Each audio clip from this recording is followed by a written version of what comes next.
Naging bisita ang bad boy ng dance floor na si Mark Heras sa programang Fast Talk with Boy Abunda nitong Martes, February 4, 2025. Doon ay diretsahang tinanong ni Boy Abunda si Mark kung gaano nga ba kasakit yung hindi niya nakikita ang kanyang unang anak.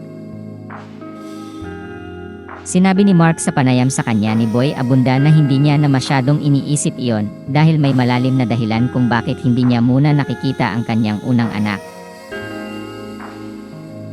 Anya, actually, Tito Boy, parang ano siya, hindi ko na siya iniisip masyado.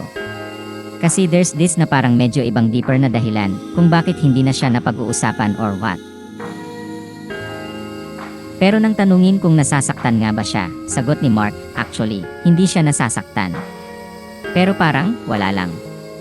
Hindi ko na siya masyadong iniisip muna. Si Ada Sofia Nicolette Heras ay anak ni Mark Heras sa dati niyang handler na si Jayen Evangelista.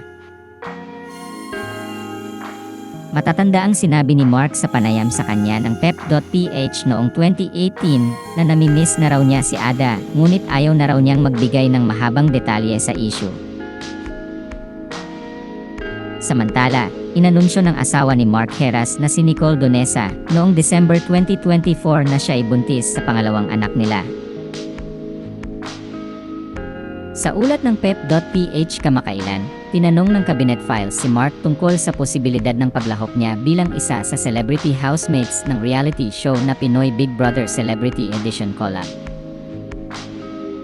Sagot ni Mark sa naturang tanong, pag-iisipan kong mabuti.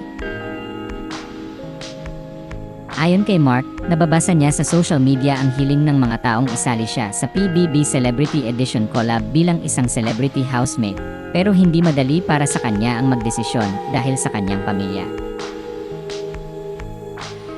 5 buwan na kasi ang ipinagbubuntis ng kanyang asawa, kaya hindi siya pwedeng mawala ng matagal sa tabi ng kanyang misis.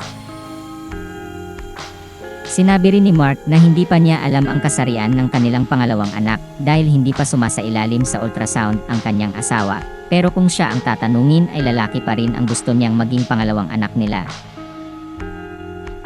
Ikinasal sina Mark at Nicole sa isang civil wedding ceremony noong September 8, 2021. Isinilang ni Nicole ang unang anak nilang si Corky noong January 31, 2021.